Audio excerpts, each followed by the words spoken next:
Hello, and welcome back to another episode of Why Do Boys Make Podcasts, the fantasy podcast for our fantasy league. My name is Fitzy, and I will be your host with, some would argue, the most this week. And this week, unlike Corby last week, I am not alone. Corby's with me here. Corby, how are you doing? Hey, I'm doing great.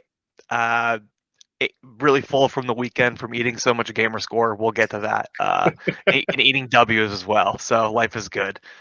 And we were not the only two racking up the scores this week. We've got a third member with us here today. Colin, welcome onto the pod. Thanks, but I think you're mistaken. I didn't rack up much score in any way.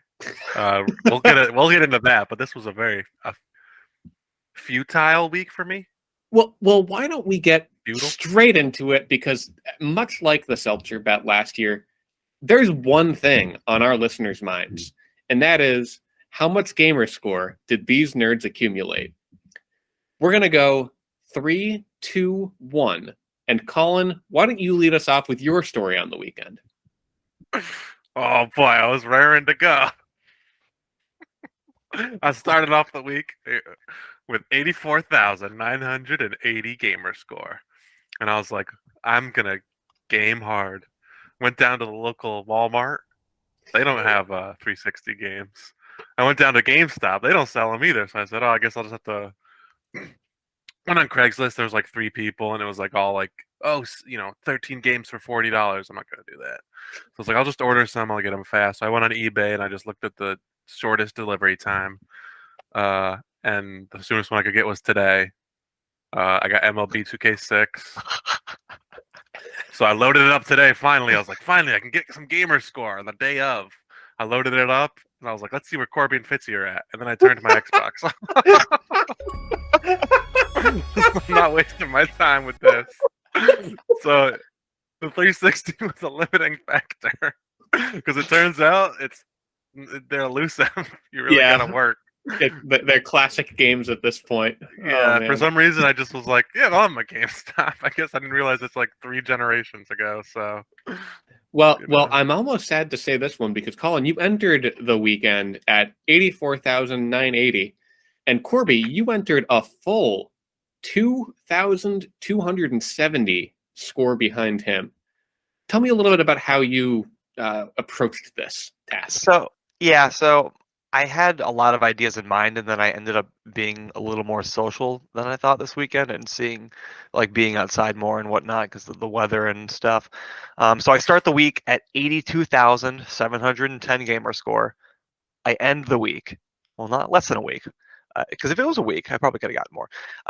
89,200. So that's a net gain of 6,490 gamer score.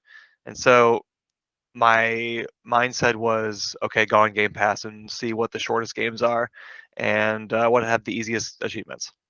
And that was it. That was my strategy. I mean, that seems like the most obvious strategy. We can go over the games that I played. I'd love to discuss some of them. So I would like to discuss that too. Let me get this out of the way.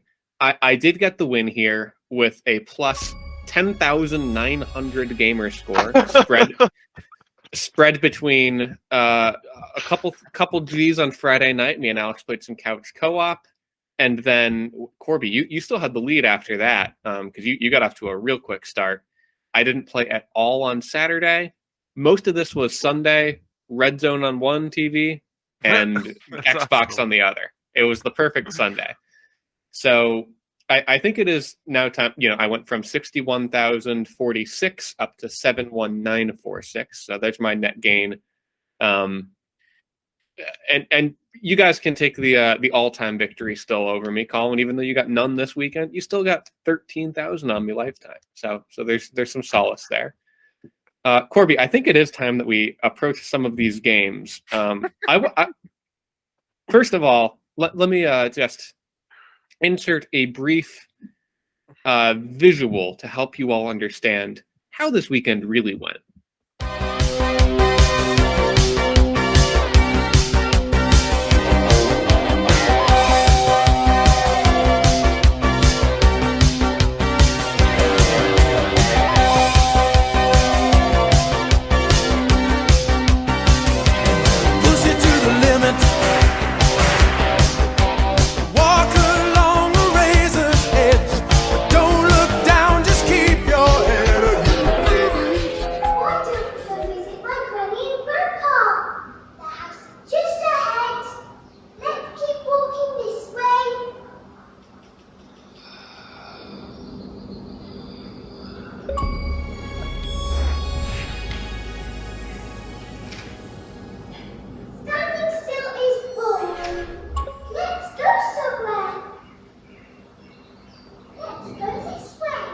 So that's right.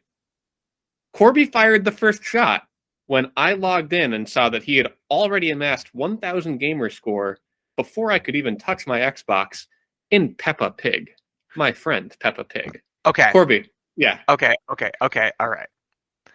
I know what it looks like, but let me tell you, I am a big Peppa Pig fan. When my niece was young and Peppa Pig was easily accessible via like weird YouTube channels and stuff, we would watch that shit all day, and I would crack up. So I'd like to just give a brief review of my friend Peppa Pig. Incredible. Plus, incredible callbacks to the source material. Peppa's there, her whole family's there. Daddy Pig, Mommy Pig, Grandpa Pig, Grandma Pig, little Georgie Pig. The whole fucking crew is there. Love that shit. They even got Mr. Potato in there too. Voice acting beyond authentic. These people are British and they sound like they're in Peppa Pig. The story beats here. We've got some incredible side stories like who's gonna follow the tracks into the woods. Dude, it's just like it's so good, you know. The only downside I think is like that there's no fast travel. So sometimes taking the car, you had to watch the same cutscene for like road work. Like I swear to God, I watched it 3 times within like 5 minutes. Yes. Also, I thought that the car would drive itself. I started the cutscene. I went away to go like do some like food prep. I came back and I'm like, how come I, as the child, needs to drive this car? This doesn't make any sense. You both played this game. Yeah. Oh, Corby fired the first shot, but I was like, oh, I'm firing back, baby. Yeah. I played 30 minutes of Peppa Pig. It was 30 minutes at 1,000 gamer score. Oh it was so God. worth it. It was so easy. Was it canon? Oh, it was Does it add totally. a lot to the lore? No, actually, really wasn't. I definitely wouldn't say it's canon because you play as a silent protagonist who's just like Peppa's friend, and Peppa would never interact with somebody like that. Like, so it's like a stick of truth kind of thing, or it's kind of like a best of. Like, let's hit all the beats and jump in muddy puddles, and yeah. Did she whistle? She does not whistle. No. There's some good lines in that. There's some good lines though. I loved my time with it. It was one of my favorite games that I played on my list. I'm not even joking. I think, a couple that I played, Deer Simulator, really not a fan of that type of game. Like it's humor in that particular vein. The 1,000 gamer score for playing as a deer with guns strapped to your antlers. Fun enough. But I think the worst one that I played, worse than Peppa Pig. Corby, have you heard of this game, Telling Lies? I have not, but I'm sorry. I've heard it. I've heard of it, but I have not played it. So it was advertised on exactly what you said, a listicle of easy gamer score games, and it sure was easy. If I didn't have that Red Zone going on the other TV, I don't think I would have made it. And this is coming from somebody who actually got 10,900 gamer score. I didn't have the patience for this game. Wow. It is a game where you are searching in a video database for different videos. There's some type of story that unfolds before you, but you need to watch 10-minute videos to understand what it is. And I'm not here to watch 10-minute videos. I'm here to get gamer score.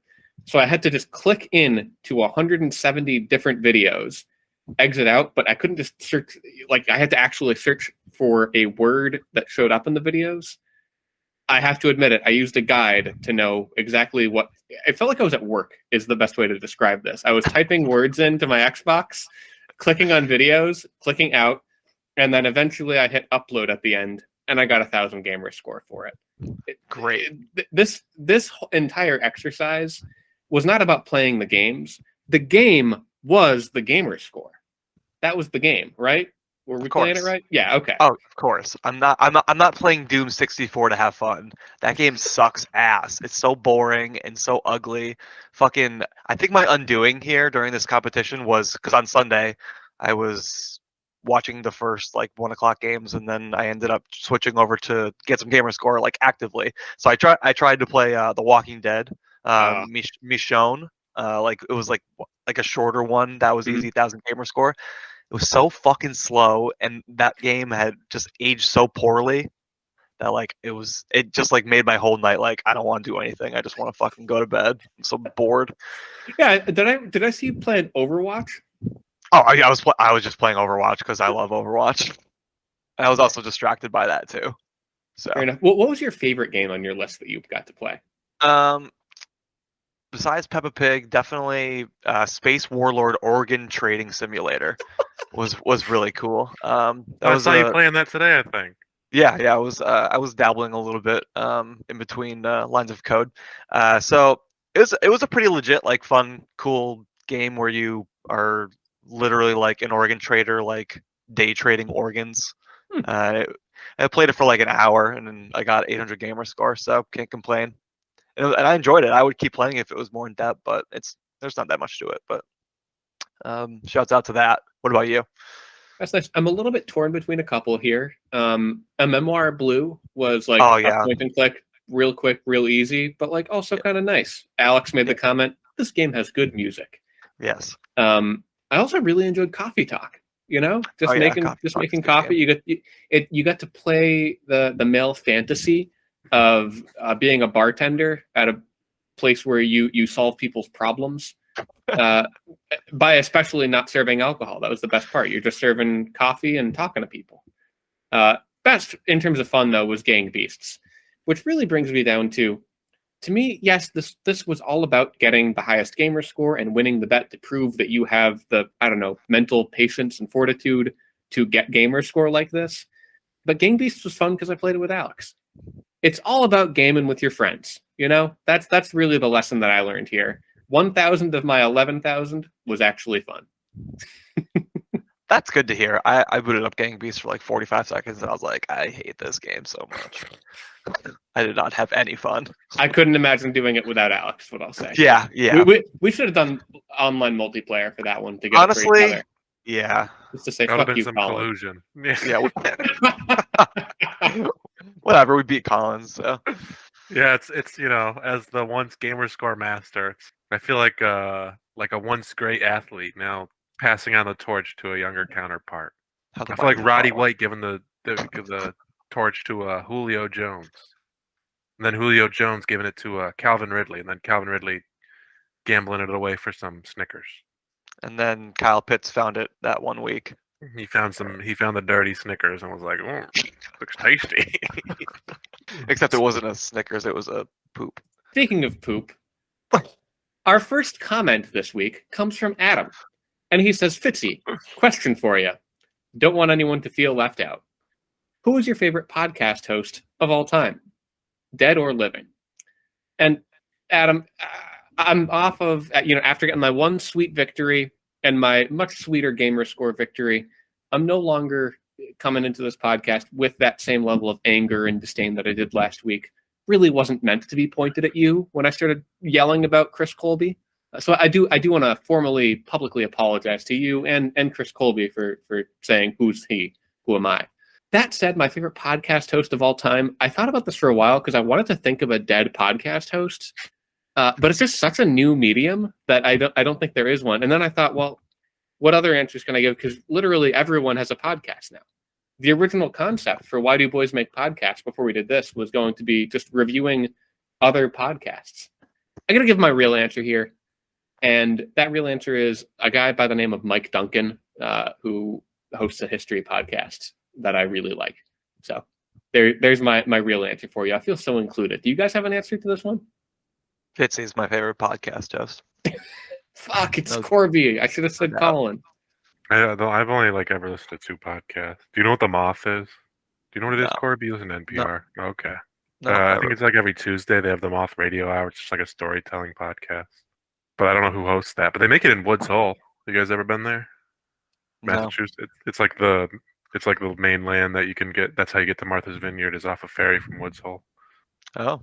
And that's where I proposed to Kim. So I should have stopped at The Moth. I didn't know it was there until later. But what were you gonna say? I was just gonna say I amend my answer. It's Corby. Corby's my favorite. Me too. Corby wins. Thanks, everyone. By a vote of 2-1. Everyone else, please comment who your favorite podcast host is. We'll read them tomorrow or next time. Colin, you want to take this next one here? Yeah. First of all, I just want to say that Adam, I think, might have set a record here. I think he commented 8 times. So shout out to Adam. I feel inundated with Adam right now. This is his audition. He's trying to get on the pod. We got to get this guy in here.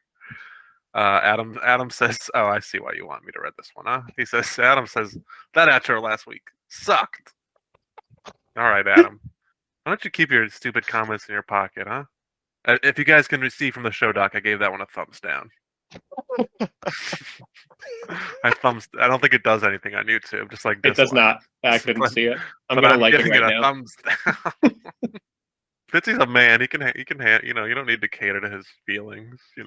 That's right. And speaking of being a man, Adam, like I said last week, I didn't want to take away from your well-deserved victory. Adam says, I won and hit 200 without Mahomes or Eckler. You're right. I did brush over that fact. So you hit 200, and then you got him back this week, and you smashed again. So Adam's on a roll. Speaking of being on a roll, Adam's definitely on a roll with this next one here. Fitzy, I'll let you rent the team name if you want. Pathetic loser, kill myself. Fitzy, thoughts on changing your name to that? I think I take it back what I said earlier about not being mad at Adam.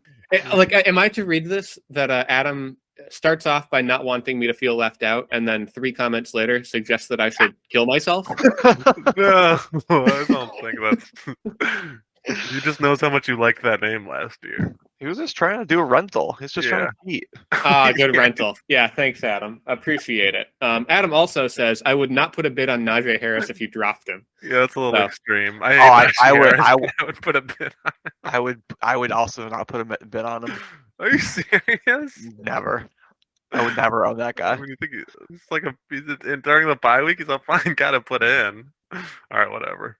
Adam says, Taylor has the most pathetically mismanaged team since Taylor's team last year, and he's still. Well, I think he's 4-5 now, but he was 4-4, so he was almost 5. Or he was 500, no more. He's 1 game away from 500, so he could be doing it again. It can't happen again. All I've got to say is this is probably my comment of the week. If we're gonna rank a comment of the week, I cracked up at this one. So shout out to Adam for that. Adam then ends by saying, "Interesting outro." So I do want to credit. We in the host space here have talked about this a lot this week. Last week, rather than one person editing video versus audio, we all just took a third of it. It was awesome. So Colin, shout out to you on the outro. What was your inspiration there?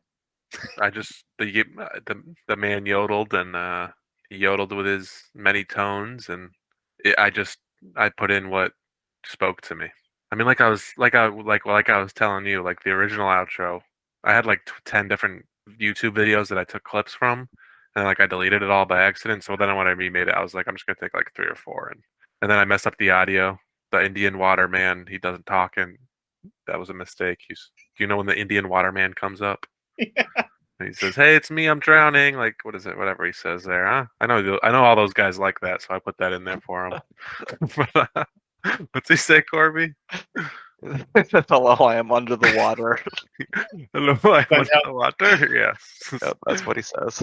So he doesn't talk. I messed up or whatever. It was late, and it was the second time I did it. But yes, thank you, Adam, for calling it interesting. I'll take it as a compliment. And speaking of compliment, Chris Colby says, "Is that most extreme top 10 list from an extreme animal show or something? I recognize it, but I can't put my finger on it." Now, is that Fitzy, or is that from like a Spike TV top 10 kind of thing? Because then I watched it. I feel like I what is it, Fitzy? It's funny. I don't remember. So it's a show that was called The Most Extreme, and I swear it was usually about animals. But also, Colin, I think you're right. I remember it being maybe just like one channel over Animal Planet. This is actually a mystery. I don't want to spoil it because this is really Corby's genius idea. We'll get the phone lines fixed this week. If any listeners know, we'd love to hear from you on where you think that show came from and your fond memories of The Most Extreme. And to that, Chris then says, "Can't wait to call in." Sorry, Corby, go ahead. I'm so sorry, everyone. I said the wrong number on the podcast last week because it was so close to my old original phone number, and so I was super excited to get it all set up and stuff. I had just set the greeting up and all that jazz, and then I go ahead and I go on our fucking chat. I then say the wrong number again. I post the wrong number again, and then I'm like, oh god damn it, this is not happening today. And so then I posted it again for real, and I hope it works this time. I don't have any calls yet, but the phone lines are open and they're ready. I hope. So yeah, sorry about that. Mike chimes in again, of course. Thanks again, Mike, for always being there for us. Mike says, "What you say is also not the name of the song, so that's why I went with the lyric. ... And I also picked up Julio Jones for Mimster Jones. Makes a lot of sense. And then he started it too, though. And then he But it didn't work. We'll get into that. Yeah, that's fair enough. Fair enough, Mike. I still don't know that song, but I guess Fitzy does, so people must know it. Mike also said, "Forgot to say, great episode. Loved the editing in this one." Question for the pod: for any sport where you have a favorite team and a fantasy team, would you take a loss every fantasy week for your team to have a dominant winning season? I guess it boils down to, what do you value more, real life team or fantasy team? First of all, thanks for the editing shout out. It's often overlooked, the work we put in, But as for the question, as for the question, it's easy for me. It's definitely fantasy team times a million, just because I'm not really passionate about any sport where I do have a favorite team. Well, what do you guys think? I put a lot of thought into this one. And I think my best answer is that variety is the spice of life. I would easily trade every other season if I get a championship and a Super Bowl out of it. That would probably be my favorite answer. Honestly, just because Mike, you're asking this about the Jets, right? And you're asking this to somebody who entering last week was winless. Would I trade one for the other? This year, yeah, I would have probably stayed winless for the Jets to go to the Super Bowl. And after last week, we got a shot, baby. Corby, any thoughts? Yeah, I'm pretty conflicted. I've been really enjoying fantasy football and not real life football for the past couple of years because my team has not been great. But this year feels like the biggest gut punch of them all because my expectations were so high and things are not going as I would like them to be. I feel like if I could get a championship in every team that I manage the same year, then I would trade that for real life football, I guess. But I don't know. The Broncos just won the Super Bowl like almost 10 years ago, and I'm still riding that high still. So give me fantasy for right now. When I want a real life football championship, I'll do the trade back like Colin. I like that response. I like that mentality, Corby. It's really good to hear that 10 years on, you're still riding the high, knowing that when the Jets get there, I'm not going to fall off that plateau anytime soon. But speaking of plateauing, let's get into some teams that really climbed last week in the recap. Because first off, we got Fitzy versus Eric, where everyone picked Eric except for Fitzy. And the good Lord above, because Fitzy gets his first win of the year. Whew, this was a good one. The fact that Justin Fields was the second highest scoring player in the league was a lot of fun. Corby, you had Joe Mixon. He was number one because he had 5 touchdowns. So heck of a week for Justin Fields to be second in the league. Eric didn't exactly have a great week himself, but I'm not going to say sorry. I'm not going to say sorry for the win. What do you guys think? Yeah, fuck you, Eric, dumbass. You're the new shithead. Good job, Fitz. I knew you could do it. I just needed to vote. I just needed to root against you to give you motivation. Thank you. I feel motivated, and so did all of my players. I really wanted, even though I had the matchup set, I really wanted Devin Duvernay to get more than 1.5 points on Monday night because I so badly wanted to be like first or second highest scoring in the league when I got my win, even with maybe the most pathetic running back core that the league has ever seen, with Nyheim Hines and Rashad White, both my starters. That's laughably bad. I'm actually to be real here for a second. I am absolutely carried by some luck here with Darnell Mooney. And T. Higgins didn't have a good week, but it's hopefully his floor, right? I don't know how this was the week that I won, is what I'm trying to say. It was Justin Fields. That's how. Yeah, fair. This was the record, by the way, I think, for regular season rushing yards by a quarterback. So Yep. 170. So good for Justin Fields. Really awesome the stretch he's been on. And that's I the reason I thought you were going to lose is because Naheem Hines and Rashad White, that's his name. They were your starting running backs, and I was like, yeah, there's no way he's winning. But Fitzy's team just really shit the bed. And I want to know who are these people who are saying you overpaid for Garrett Wilson, huh? Look at this guy out there. He's great. So good job, Fitzy. I think it was only me who said that, and Okay. I said a bit of an I didn't overpay. think so. I guess I really meant an overreaction because, like I said, I had just lost a couple. Yeah, and like nobody else, like I think bid like above 1 or something, so you bid 10. But like yeah, objectively, that's a good price. Speaking of good prices, let's take a stop over to Big Y, where Tyler spends the gold coin and gets the dub over Brandy. Fuck you, Colin. Jesus. Yeah, I think this one speaks for itself. Like Tyler's studs went off. Gino, who I say is a stud, gets 20. Josh Allen gets 24. Cooper Kupp and Justin Jefferson get through. Olave comes through, and Brandy's squad couldn't keep up, unfortunately. She couldn't handle the 2 tight end flex. I guess not. Yeah, my only note on this one was a quick apology to Brandy, because it looks like my team's curse was actually transferred to yours this week, because last week on the pod I mentioned that Justin Jefferson hasn't scored a touchdown since week 1. Of course, he scores a touchdown and puts 25 on you. And I also said Alvin Kamara and DeAndre Swift. Ooh boy, we all wish we had them, and they both score under 10. So that's really on me. I feel like you were still the right side of this one, even though Tyler got the win. And Colin, you said it last week. This could be Tyler's last week as immortal, and he's about to be immortal. I'm sympathetic to Brandy because last week, they spent $10 to pick up Lance Thomas. He puts up 0, and then I saw that they dropped him immediately today. That's something I can sympathize with. I think I spent $10 on PJ Walker, who scored less than 1 point as my starting quarterback, and then I dropped him immediately. So I've been there. I feel that.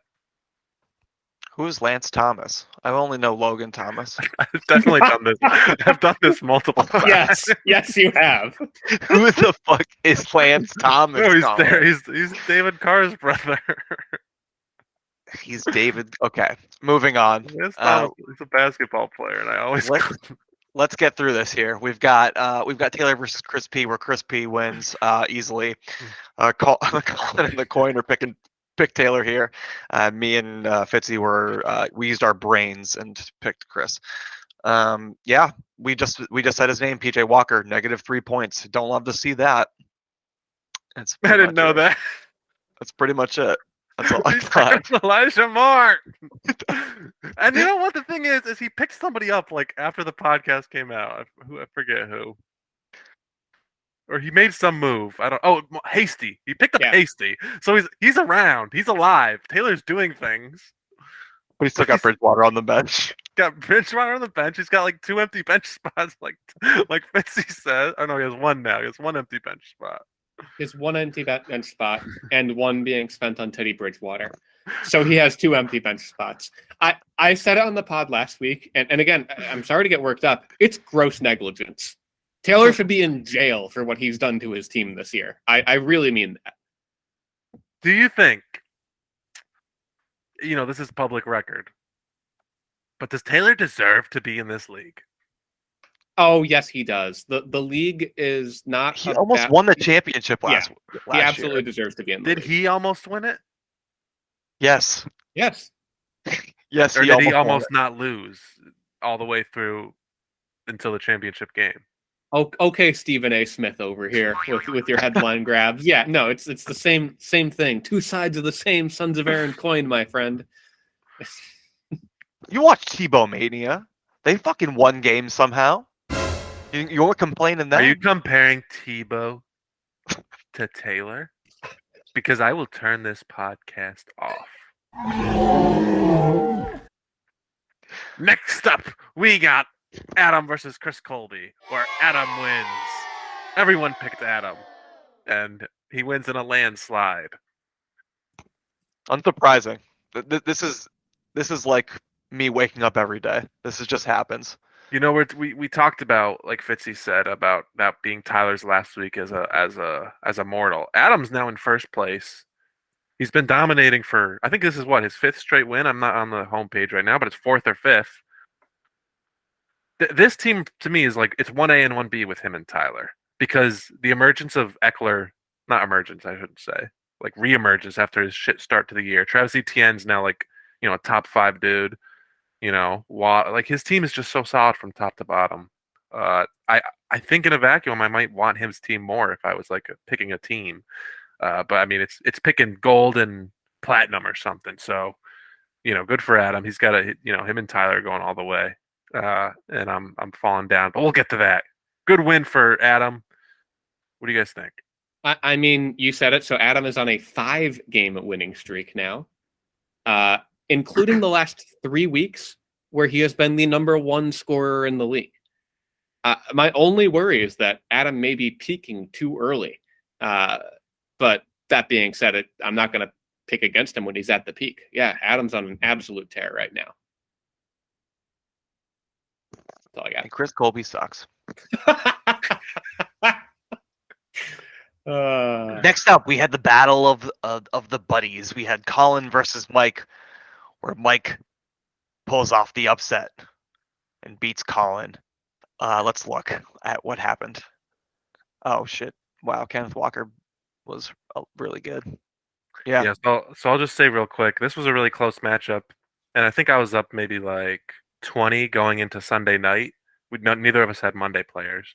Sunday night, Seahawks versus Cardinals, and I had Hopkins, and he had Kenneth and Metcalf. And I felt confident in winning. And then the opening drive for the Cardinals, Hopkins gets a touchdown. And I think the rest of the game, he got like 2 catches for like 8 yards. The opening drive, he got a touchdown. He had 2 catches on that drive, and I was like, this is it. I'm going to win. Yahoo was like, you have an 80% chance. It was going great. Didn't do anything the rest of the game. Rondale Moore outscored him in this game. And then Kenneth Walker gets, 2 touchdowns, 100 yards. Metcalf had an early touchdown. I was very upset. Again, I take solace in knowing that even if I had the optimal starting lineup, which would have just been the sliding Zay Jones for Pittman, I guess, I still would have lost. So whatever.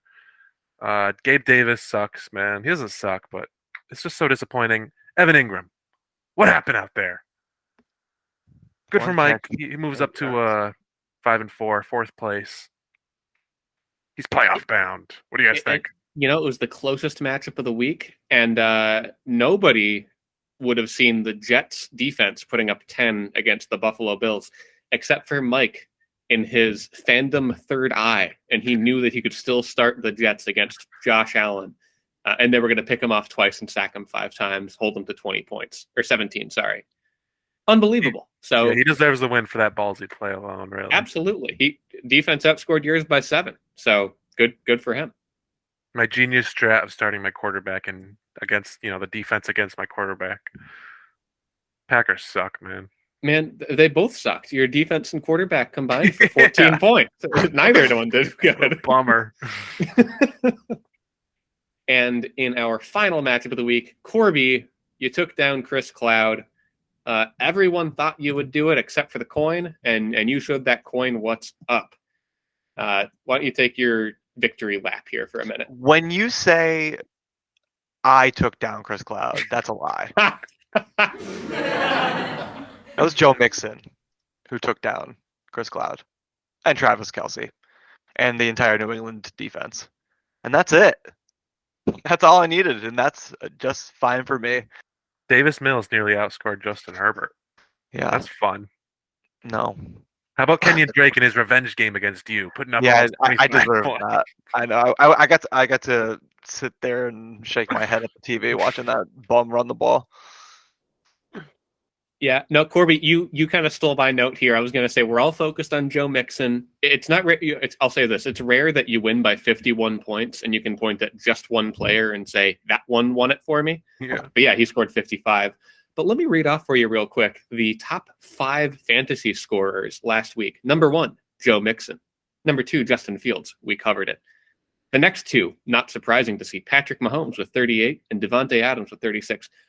fantasy scorer number 5 in the week last year was New England defense with 28. So you had 2 of the top 5. That's a classic recipe for success. Good job, Corby, with your own interesting version of stars and scars. Stars and scars. And with that, we're going to wrap up last week. Colin, you went 3-3. Corby and myself both went 4-2. Coin goes 2-4 to bring our overall records. Colin's 28-20. I am 25-23. Corby's 21-9. And the coin is 6 games under 500 now at 21-27. Needs a perfect week to come out even again. You're gaining on me, Fitzy. And it's nice that we both still have more than Corby somehow. Oh my God, fuck you.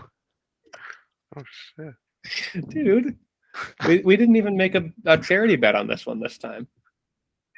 Remember when we said last year? No, fuck charity. You said you didn't want to do charity anymore. You said that offline. I have the recording right here. That's not what I said. We'll edit this out. Fitzy's making a real heel turn. No charity. Fuck charity. Well, now that Corby's spouting lies, it's a perfect time for our next segment, Fitzy's Facts. A segment in which I share a couple of facts with our fantasy league mates. So, getting into this one, I did mention during the matchup breakdown that Mike's defense, Colin, outscored you by 7 points. And I zoomed in real close. And if you had both not had a defense in your lineup, Colin, you would have won the matchup. Barely, but you would have won it. So it got me really curious. If we look at all of the matchups that we've had this year, all 54, how many of them fall into that category of the defense actually mattered? So this is a segment that I'm going to call more or less the D score. We're looking at how much our defense is scoring, how much does it matter, because it's something we've talked about when we had the commissioner on. Do defenses deserve to stay a part of this league? I certainly think so. Before I get into this, before I show you the results, Corby, Colin, any thoughts on this one that you would come into prior with, saying yes or no to defenses being an integral part of fantasy football? I say I'm fine with defenses, but I don't like this wishy-washy defenses but no kickers. If you're going to go defenses, then put kickers. If you don't want defenses, or if you don't want kickers, then take out the defenses. To me, it's the same boat. I don't understand this. What, kickers are random? Oh yeah, defense is real consistent. Look at any defense and tell me that they're not random. That's my piece. What do you think, Corby? Yeah, I feel the same way pretty much. I feel like defense is stupid. I lean more towards no defense either, because I feel like it's also it just feels so random. Or I feel like like one team will luck into like the number 1 defense that nobody was waiting on, and then they'll be fucking stacked there forever. And I don't know, just feels random to me. So I'm out with defenses too. Well, it's interesting you say that. So looking at so far this year, sharing my screen now, I calculated up everybody's D score, and Colin, even though you've got the 49ers and you feel like you might be tops in the league, you're right in the middle at 77. And maybe it's not too surprising to see teams like Adam and Tyler at the top, and myself and Taylor and Chris Colby near the bottom. But what was interesting was to dive in a little bit further to see how often does this actually make a difference. So, tabulating all of our defense wins for the year and defensive losses, Adam, Mike B, and Tyler are the only Adam, Mike B, Chris Patnode, and Tyler. Only 4 players that have had a defense actually matter. That's right. In 54 matchups this year, only 5 have come down to the defensive score. Sounds like a small number, but that's just about 10%. And when the defense is 10% of your roster, I was surprised to see that the defense actually matters, quote unquote, just as much as any other spot on your team. I had to go a little bit further. I wanted to know, okay, now that I know Colin lost a couple due to the defense, entering this analysis prior to looking at defenses, Adam was number 1. In fact, let me just sort this. Colin, Cash, Mike, all the way down to Fitzy, right? Number of wins. total score. However, factoring the defense in, I found something shocking. Colin, you would be undefeated if there were no defenses in this league. Your only 2 losses have come because some defense outscored your defense by just enough to get it done. You would be number 1. Tyler would be 5-4. So he'd still be in 3rd place, but Tyler's team without a defense would only be 5-4. Just 1 loss away. I mean, if he had lost to Brandy last week, right? If Brandy's couple of running backs go off, all of a sudden Cash is out of the playoff picture without a defense. We are 1 what if away from that world existing. From a team with Cooper Kupp and Justin Jefferson being out of playoff contention. With no defense. So With no defense. Yeah. Oh my God. And perhaps the footnote here is that Chris Colby would already be in 12th place. Because I would have won 2 this year if there were no defenses. Stupid defenses. So what I really come away from this analysis with is, like I said, Colin undefeated, Cash 5-4. Cash, if you're listening, keep defenses so you could stay in the playoffs. I hate defenses. I changed my mind. Take them out. So like I said, just a quick one this week, but interesting findings. All right, and with those findings, let's turn over to what we found in the scrap pile this week in Transaction Watch. So last episode was after waivers cleared. This one we're recording on a Tuesday night. No trades have been made, so really all we can talk about is, I guess, who has been dropped in anticipation of waivers. Were there any ones that you guys found interesting? Corby, he's been decimating his team. Some dude named Lance Thomas was dropped. I'd never even heard of him. No, Corby said, bye-bye, Ravens. Get out of here, DeMarcus Robinson. Goodbye, Justice Hill. Oh, I know. I'm so upset about DeMarcus Robinson. I thought he was going to be my guy. No, Deshaun Jackson is the receiver to own in Baltimore. Dude, he's already hurt. There's no receivers to own in Baltimore. There is none. Ain't nothing going on over there. Which doesn't make any sense. I mean, Mark Andrews was out, right? Like, you would have thought that at least one of them would have gotten something. But here's a transaction I want to talk about. I picked up Cam Akers and dropped him because it felt good. Yeah, that it felt really good. I hate that guy so much. You dropped him? Yeah. When? I don't know, like Saturday. Oh, I see. Okay, not bad. I see him. Oh, are you gonna scramble to pick him up? You dropped him? He's out? What the heck? Yeah, there's not much here, Fitzy. Did you have something you wanted to talk about? No. I mean, Adam dropped Malik Willis, but, that's good. Adam, I'm glad that you got 8 points out of him in 2 weeks. So with that, let's move on to the real fun stuff, name changes. We'll start it off with Mike changed his to Carktail from, basically in anticipation of his matchup this week, where he is taking on Corby. Is it you with Daniel Jones's Diary? That is me, yes. I don't know. I don't understand I mean, I know what the movie is. Obviously, it's the Will Smith classic. That looks like it's like a PS2 game or something. I'm gonna say that because it's Derek Carr, it kind of kicks it down a little bit. But I love the effort. I love the picture. So it's a 7 out of 10. I'm approaching this ranking from a different angle here. So I actually love the name because he's just playing the mirror this year. And he's saying, I'm going to look at your shitty quarterback that you're starting every week, and I'm going to hold a mirror to my own football team. He's saying, I can't believe I have to start stupid Derek Carr. Let me come up with a movie name. And Carktail is great. There's a lot of puns you could have made with Carr. Lots of movies have a car in it. But he went for an actual pun, which I really appreciate.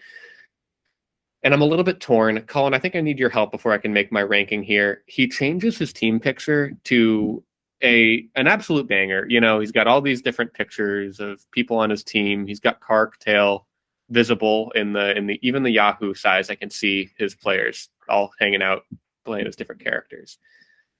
But he changed his picture away from what I feel was his team's true good luck charm of that fucking kid. I don't know what to make of it. Colin, what do you think? I mean, it's the same thing as I don't like the wishy-washy. If you're going to commit that hard to the swag kid, then why are you switching it now? Especially after an upset win. You're messing with your team's mojo. It's a great picture, Mike. I can see the effort you put in. I'm control plus signing so hard to look at all these players you fit in there. But I don't agree with it. And now it's too late to change it back. It's not like you can get that mojo back. Would you agree, Fitzy? Yeah. No, that's pretty much where I'm at. So, like I said, if I'm going for the ranking, I'll say 7 out of 10, because I think the name is excellent. But I even though the picture is great, I feel like it's a mistake. That's really my ranking on this one. So, Mike, can't wait to hear your voice on the pod next week. This is an attack. We're not coming after you. Just questioning the decision. Let's get to the next one here because this one is chaotic. Brandy changes their team name to a B-Dubs Caribbean Kirk. This is instantly an instant classic for me. I think I'm a little disappointed that the Kittle Mermaid is gone. I thought that was very, very good, but I think the fact that the B-Dubs is in lowercase and Caribbean Kirk is in uppercase is enough like just chaotic energy that I'm all about this. Also the photo, so fantastic. So the name itself is, on track for a 10 out of 10, but you got to hit the photo to really send this one home. And it's just B-Dubs, like boneless wings in the foreground, and a picture of Christian Kirk from his former team. That's what really sells it for me, is that it's his old jersey. That makes it an 11.5. I love this team name, Brandy. This is what it's all about right here. I guess I'm gonna rain on the parade a little. I don't like the B-Dubs is providing context, because maybe if it was Caribbean Kirk, you'd be like, what, what's that? I think the picture does enough justice that you can just say Caribbean Kirk. I think that just rolls off the tongue better. Oh no, my guy's a downer. I actually, if it was just Caribbean Kirk, I'd be thinking about like the hanger wings or something. It's got to be B-Dubs. Then that's fine too. But then you'd need to do a better pick. To me, I mean, it's fine. I don't think it's that great. I mean, Colin, your team. I'm here to start beef with Brandy. Colin, your team picture is just Zay Jones. Yeah, I'm not saying it's great. I'm the first one to say I don't think it's great. What am I? You asked me my opinion. All right, thank you for your opinion. Our next team name change is Chris Colby. Keeping it over on Colby Island. It's the Battle for 12 on Colby Island. Now, the reason why I've got to give this one a 2 out of 10 is only because I zoomed in on the picture because I was like, "Ooh, another battle." Corby, he's still dropping bombs on you. Well, it's just lazy. It's just lazy sportsmanship. Typical Chris, honestly. If you can't, if you're going to commit to the story, commit to the story. Give me Sean losing this week and staying in 12th place. I'm just kidding. That's going to be Chris, but we'll get to that later. Well, we'll talk about the actual battle for 12. What I really do like is it shows that obviously I'm ranking it lowly because I got to fight you this week. I love that you're adding some context to our actual toilet bowl. Like you're making a bad matchup fun. So thank you for that. And also, I'm not going to tell you what I think of it. It's also the battle for 12. Like, so what does that mean? Is it the number 12? No, so if I win, then Chris will be in 12th place. I know. You didn't put 12. Sorry. It's just 12. The battle for 12. And then our last bit of move here is it's not even a team name change. Eric is still very mad about paying $19 for DJ Dallas. But he had to switch from a troll face to a I've been trolled and I'm triggered face. I do love the progression there. So Eric, great work. Not rating it because it's not a team name, but it's a new team iteration. Love it. Yeah, I agree. I think he changes in the mist the midst Yes. of losing, Yep. Yeah, in the middle of it, definitely. in the middle of losing to you, Fitzy. I think he changed it in the midst of losing to you. So I think he was tilting, as I often do too. So I get that. Good job, Eric. He's the winner at the end of the day because he's the only diamond ranked owner in this league. That's Still true. true. Still true. That's true. I only lost 1 Yahoo point last week. That felt great. Fitzy, you only gained 2, but I lost 3, so you're now above me. That feels really good. I didn't know that fact. Thank you, Colin. I feel much better now because that makes me now back to the top half of the league at number 6. Yes, you're which I 6. like. That does matter to me. Speaking of what matters, let's talk about next week, and we got a doozy to start us off here. It's Colin versus Tyler this week.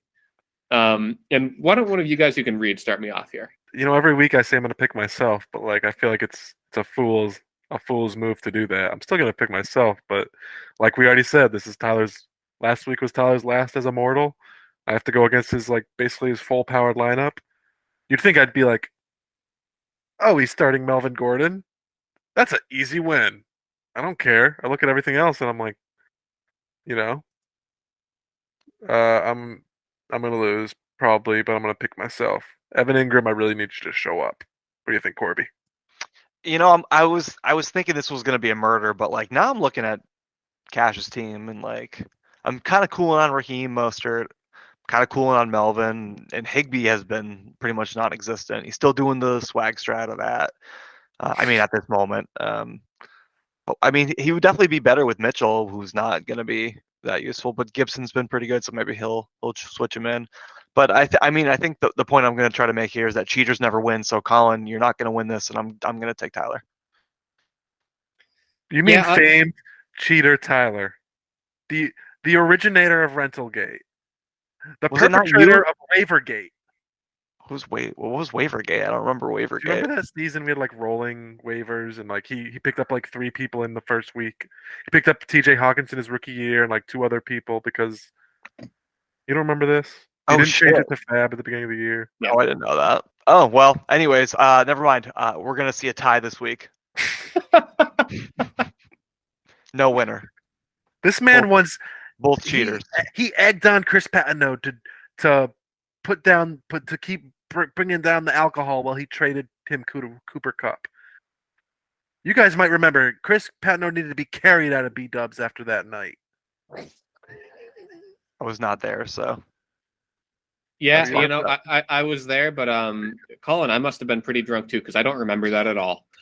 Well, tell you what, Corby, you're picking a tie. I think I'm going to be picking my friend Ty to get this one done because I'm looking here at these 2 matchups or at these 2 teams. They're projected to score the first and second most this week. So last week we had the toilet bowl projection.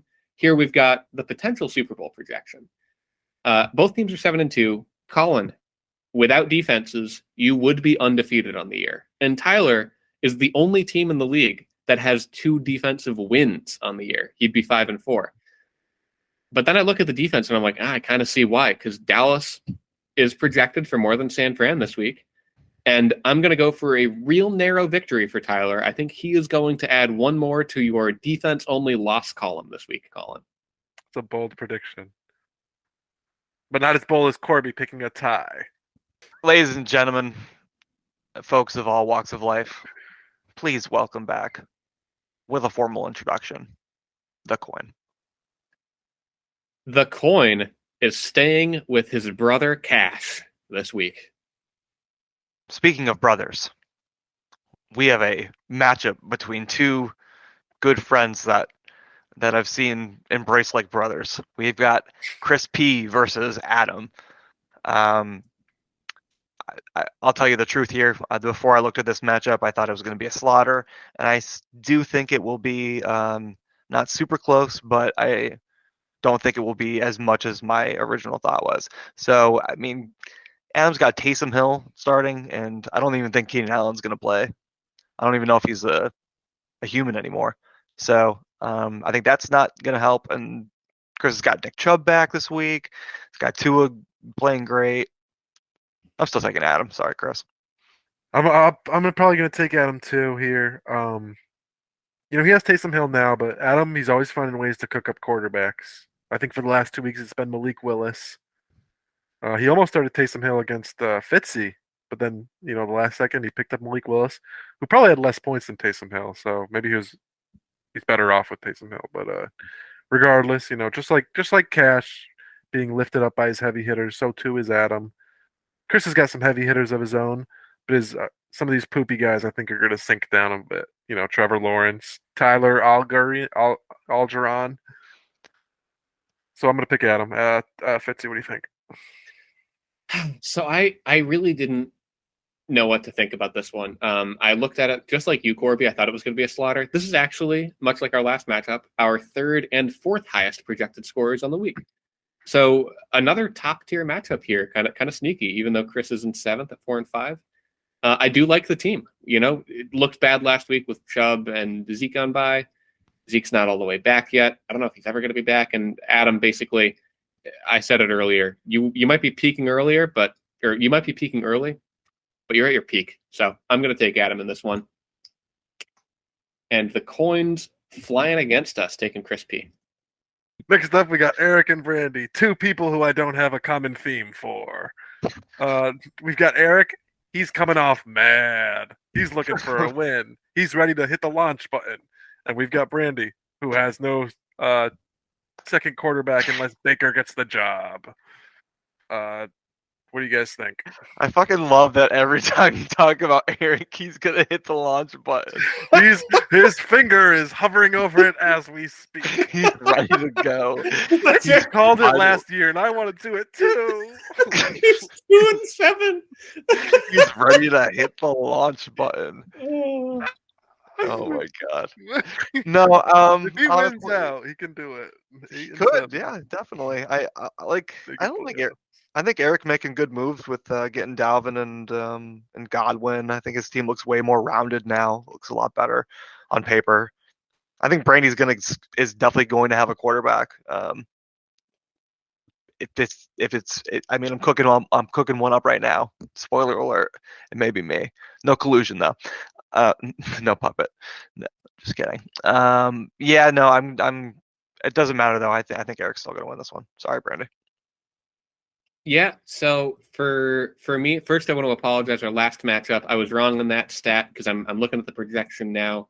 Last matchup was third and fifth highest projected scorer because Eric, even though you're 2-7, Colin might be right. You're cooking up a hovering over the launch button here, projected for fourth most in the league. So real good projection here. Projected to be a 20-point victory, the only one we've got on the board this week. Everyone else is supposed to be pretty close. So Yahoo's giving you a 65% chance entering the matchup.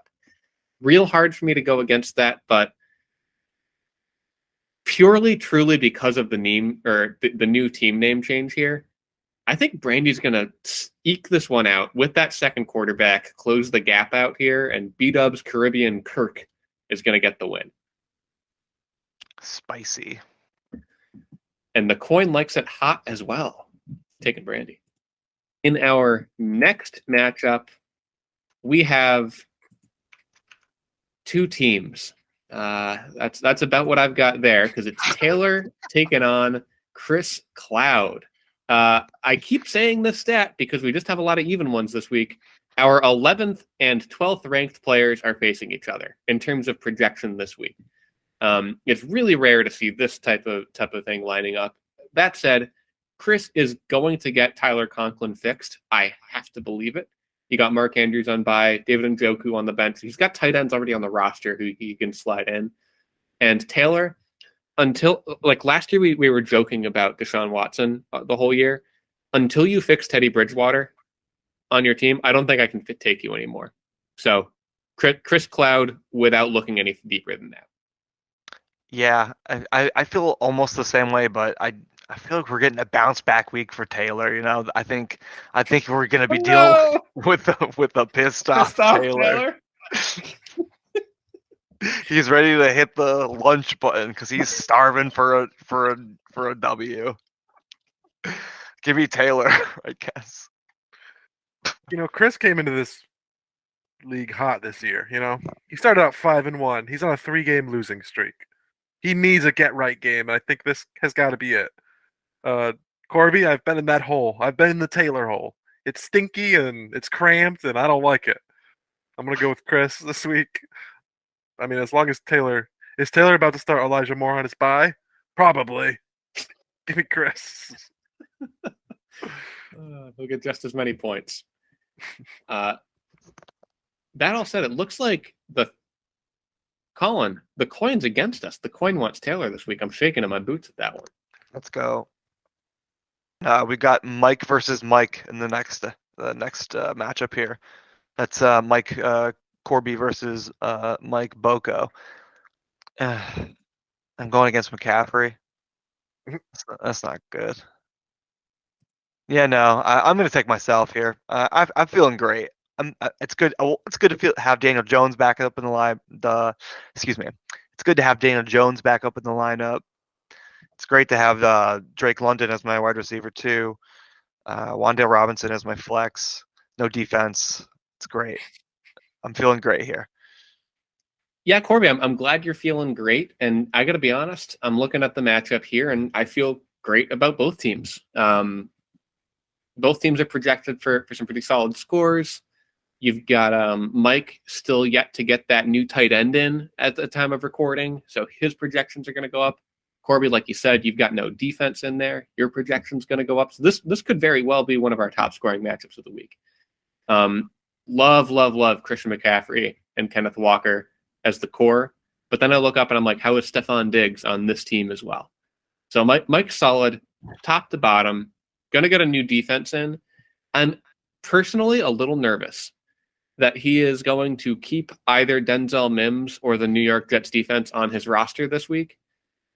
And between that bit of nervousness and honestly the loss of such a great team picture, even though I think he might have the edge on paper, I don't think it's your week, Mike. So I'm going to roll with Corby.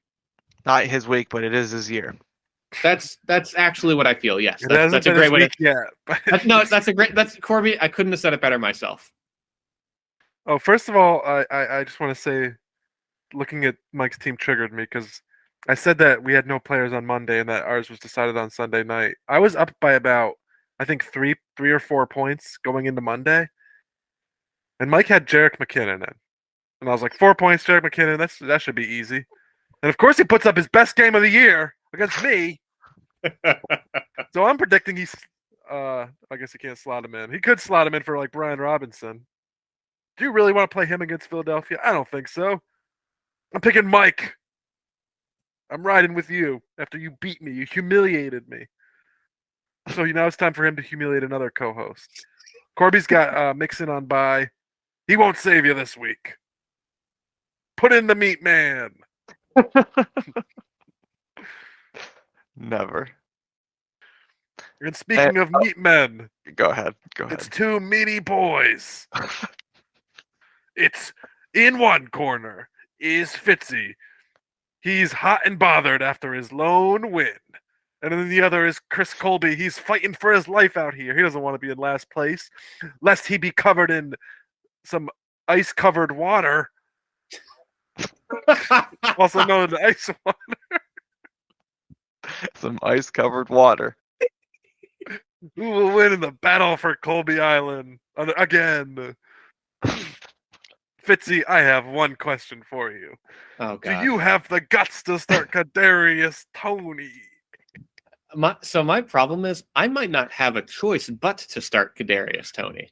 It's Give me between... Fitzy. All right, go ahead. Because it's between him and Marvin Jones Jr. So really what I'm trying to say, Colin, you said this about Mike's team when you looked at his team and you got triggered. I looked at my own team this week and I got real triggered. Between T. Higgins on bye, Garrett Wilson on bye, and apparent sleeper agent Devin Duvernay on bye. The fact that Chris is going to squeak by, if he starts Russell Gage against me and gets this win, I don't think I'll ever recover. I think that would be the ultimate humiliation for my team to be shoved down into 12th place and kept there with Russell Gage would be beyond anything else that I've experienced in fantasy football. Every part of me wants to pick Chris based on these facts, but Chuba Hubbard is confirmed to be playing on Thursday night. So before this podcast drops, we will know if he was good or not. I'll tell you this now. He's coming out of my IR, and he's going into my RB1 spot ahead of Nyheim Hines. So beware. I have an actual running back. Kinda. They're all RB2s on their own team. But I'm picking myself because I think Chuba's going to get 10. I hope.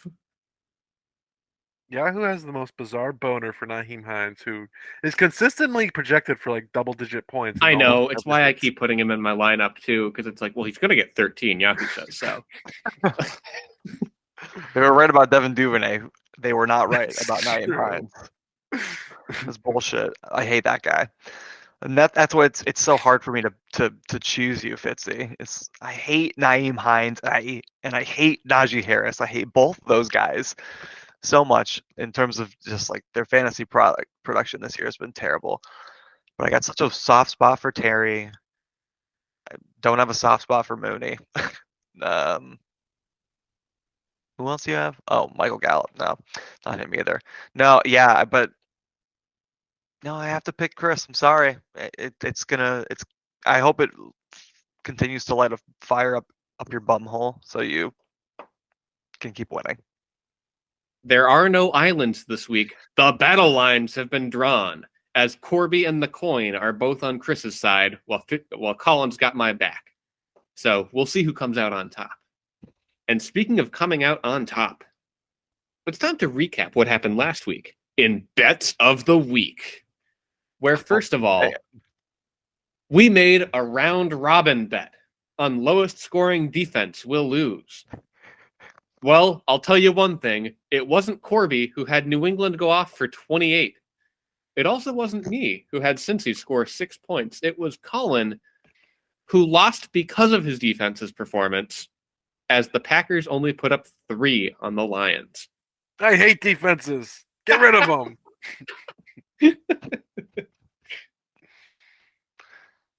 There seems to be a trend in these bets, because in this next one here we have lowest scoring tight end, where we all took our own tight ends. I won with the 20.6 points, Fitzy with 4.7 from Kyle Schitz, and Evan Enema gave 1.8 points. So yeah, What great. happened out there? Yahoo says he was like injured. He was in and out of the game. Are you okay, Evan? You're killing me. Speaking of killing me, Yeah. last bet, Fitzy said, "Colin, are you really going to take Taylor?" And I said, "Heck yeah." And he said, "Let's make it a bet." And I said, "Yes, sir." Well, I shouldn't have done that because Taylor got his butt whooped by somebody scoring 124. That's by almost 30 points. It was still a whooping, yeah. Taylor another week under 100. So I lost a lot of money this week. That was my gamer score money. I spent money to get no gamer score. I spent like $5 on MLB 2K6. All right. So let's talk about new bets this week. And I see we're all hovering around the same spot in the show notes, and I already started typing one out, so I'll come with the first one. And it has to do with this slander that my co-hosts have been putting on, and admittedly, not great running back this year, but he's been solid. So I want to know if you guys are going to put your money where your mouth is here. Najee Harris has scored over 13 points only twice this week, but I think he's going to make it 3 this time. What do you guys say? Over under 13 points for Najee Harris. Under. Whoa! Give me the under on like. I mean, it doesn't have to be half. It's fantasy, but give me the under on like probably like 9. But I'll take 13. I'm gonna keep 13. Colin can have 9. I'm just saying. No, I'm just saying. Wow. Well, I had one. Corby, you took a dig at me last week. You probably don't even remember it. No, I don't remember shit. You remember this bet I wanted to make with you guys where I was like, I bet I'm gonna be the top scorer out of the three of us, and that was the worst. You cowards who won't even stick up for your own teams. Corby, here's my bet to you. It's a personal challenge, without any stake of mine. I think that Mike's quarterbacks of David Carr, Derek Carr, and Kirk And Cousins.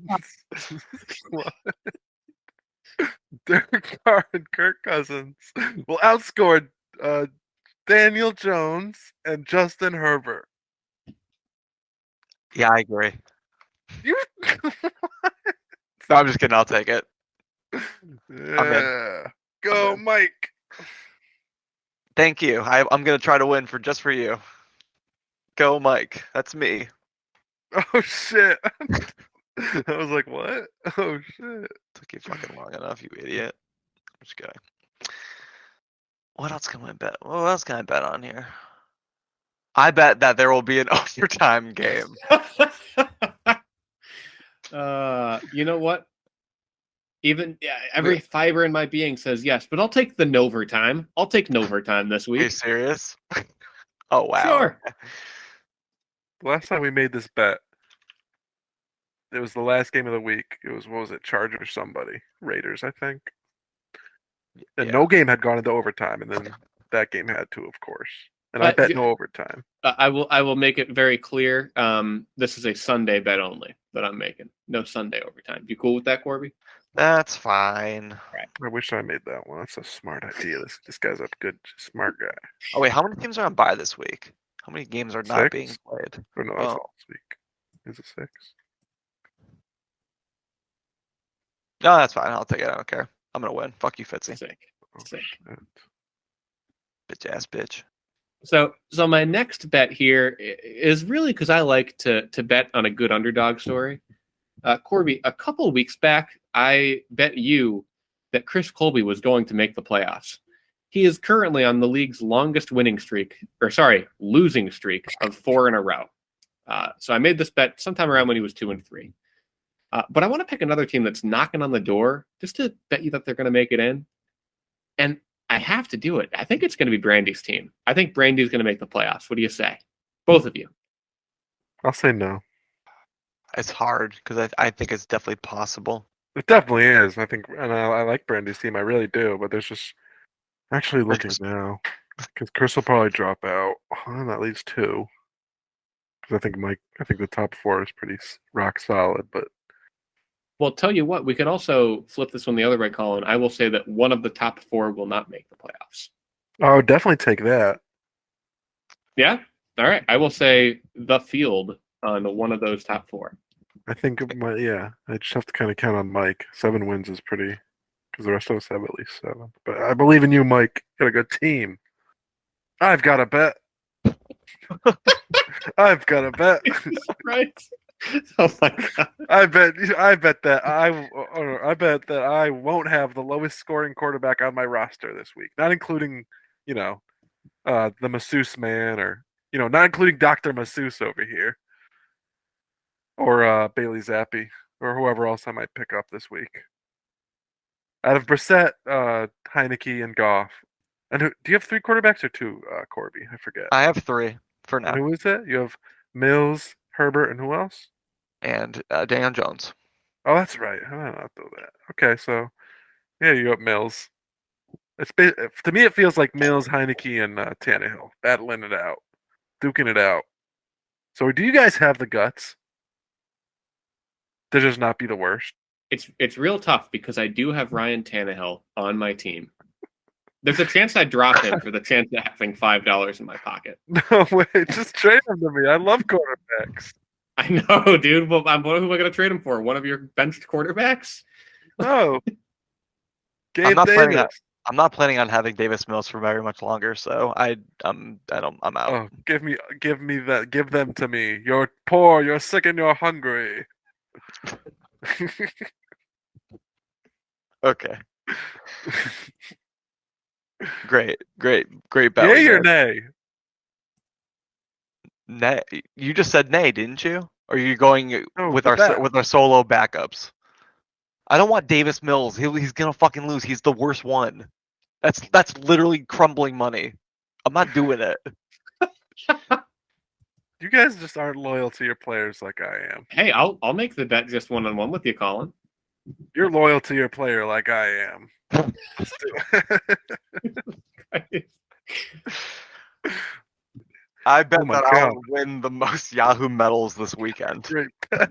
It's like gamer score. Yeah. All right. I'm going for the Yahoo medals. Bring on the I next love it. That's digital such a good score.